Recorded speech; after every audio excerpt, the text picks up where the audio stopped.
Aku di sini sebagai Aris. Itu dia sahabatnya Jeffrey Nicole yang karakternya itu dari 3 teman ini aku termasuk yang paling selengean, yang nggak rapi-rapi banget kalau berpenampilan.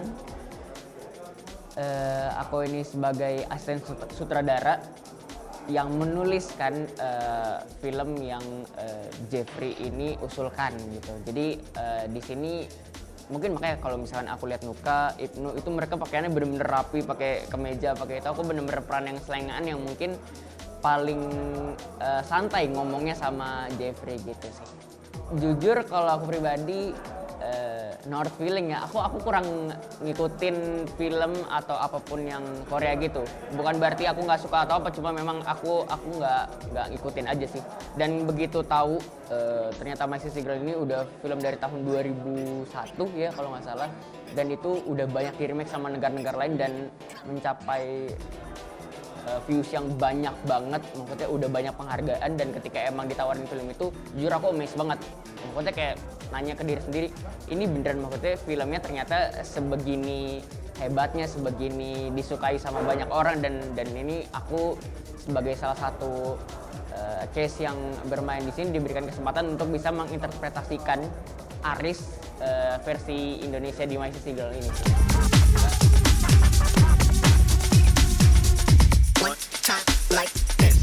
Yang paling menarik ternyata syuting itu tidak semendegangkan yang aku kira gitu, karena mungkin dari Mas Fajar sendiri juga itu nyantai banget, terus apa ya, kita banyak bertukar pikiran di luar dari kameranya nyala, dan juga menurutku nggak ada ketegangan yang ada di ekspektasi aku sih. Begitu juga dengan case-nya Jeffrey Nicole yang notabene emang udah main filmnya banyak juga.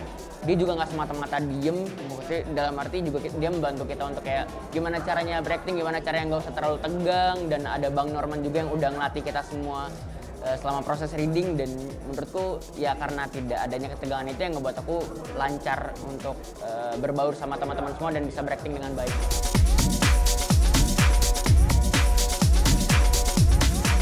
Aku lebih ke sharing sih sama Jeffrey, lebih ke nanya untuk kayak pendalaman karakter tuh kayak gimana sih, maksudnya kesulitannya itu seperti apa biar aku bisa ngerangkum dengan versiku sendiri, gimana caranya bisa berakting at least kalau misal, karena ini film pertama aku ya jauh, maksudnya ketika aku harus menyamakan apa yang udah dilaluin sama Jeffrey, itu aku bisa tahu tips-tipsnya gimana caranya bisa berakting dan kayak bisa apa ya, dengan santai, dengan luas gitu untuk menyelesaikan adegan-adegan yang udah diberikan sama Mas Fajar sendiri itu juga sih. Kan jadi sahabatnya Jeffrey itu ada 3 kan. Jadi kadang kita suka kayak ngobrol dan lihat kayak lucu banget.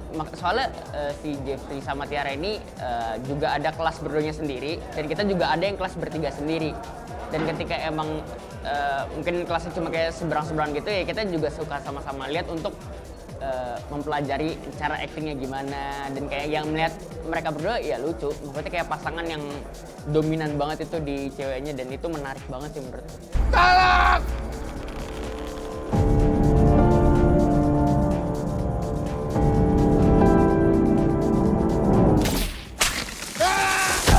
Mana kok nggak ada adegan ciumannya?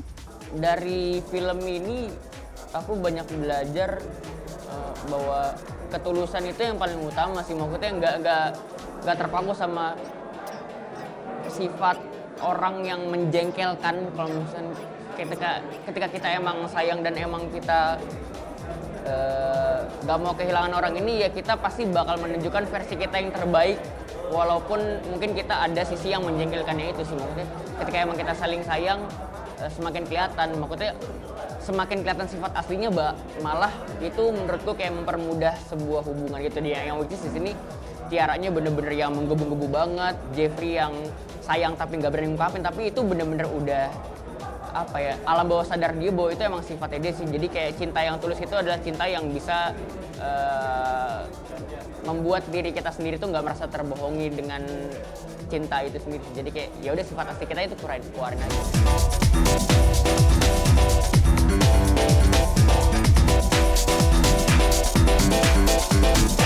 Treatment khususnya ya mungkin aku ngambil ilmu sedikit dari video klip itu sih, walaupun kayaknya nggak terlalu banyak banget karena di video klip kan nggak terlalu banyak beradegan, nggak terlalu banyak skripnya.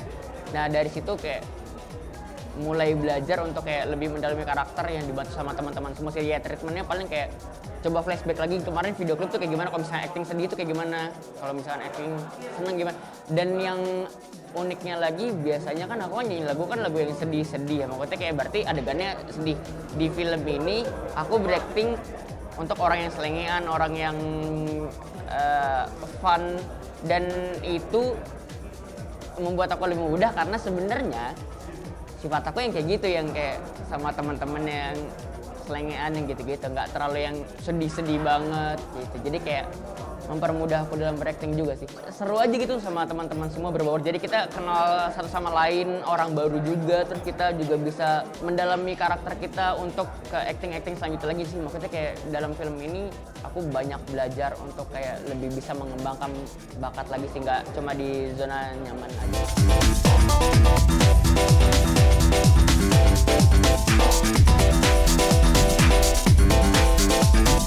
Nyoba yang sesuai sama laguku sih, jadi kayak bener-bener yang sedih, yang kayak ngedalamin, karena menurutku kayaknya seru nih kalau misalkan nyanyi, misalkan let's say aku bisa juga ada di official soundtracknya misalkan, terus aku bisa nyanyi, aku bisa berakting di situ tuh kayaknya bakal lebih seru lagi deh kalau misalnya ceritanya sedih, karena lagu-lagu sebelumnya kan kayak gitu, jadi kayaknya jadi tantangan sendiri. Karena ada skripnya juga, nggak cuma beradegan, tapi ya itu yang ngebuat aku semakin semangat lagi sih. Kayaknya pengen nyoba-nyoba hal-hal baru lagi di dunia film.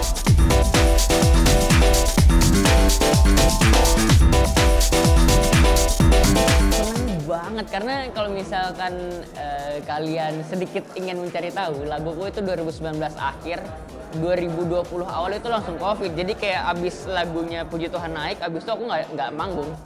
Bener-bener 2,5 tahun itu, jadi kayak ya mungkin ada beberapa tapi kayak nggak merasakan vibes yang dimana kita tuh bisa nyanyi bareng-bareng rame, itu belum. Jadi baru sekarang ini, dan ya semoga ini bisa berbuah manis juga, bisa apa ya, bisa baik untuk teman-teman musisi lain juga, udah bisa nyanyi bareng lagi dan bisa mengeluarkan karya setulus itu untuk bisa didengarkan sama orang-orang banyak.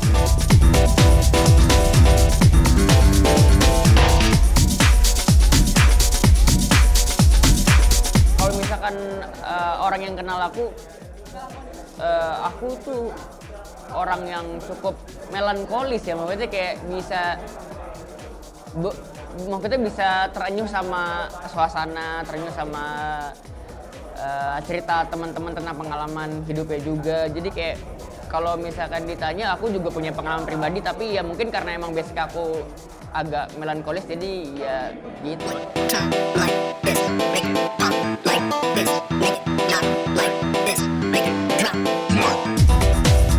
Kayaknya patah hati yang paling gampang soalnya, menurutku ya, nggak tahu ya. Kalau misalkan karena kayaknya ceritanya tuh banyak banget point of view-nya gitu. Let's say cintanya beda agama, itu sudut pandangnya juga bisa banyak, bisa dikulik karena apa. Jadi ya makanya mungkin karena emang karena emang aku juga punya banyak teman-teman yang punya kisah cinta yang menarik tentang cinta, dan arti juga nggak tahu kenapa ya, cerita teman-temanku kenapa sedih-sedih semua juga ya, dan ya jadi kayak lebih mempermudah aku untuk kayak bisa mendapatkan materi-materi soal lagu-lagu yang sedih gitu. Unmesh, Rizky Febian, ya seru deh kalau misalnya duet bareng gitu, karena aku juga lihat lagu-lagu temanku juga, mereka juga ada beberapa lagu yang mellow juga. Kayaknya kalau misalnya dikumpulin jadi satu itu bakal seru banget aja sih. Terus kayak kalau misalnya di luar negeri pengen sama Ed Sheeran, karena dia musisi yang hebat banget, bisa nyiptain banyak karya untuk banyak orang juga, gak melulu soal dia juga, dan dia kayak ya musisi yang top banget karena dia bener-bener struggle banget sih.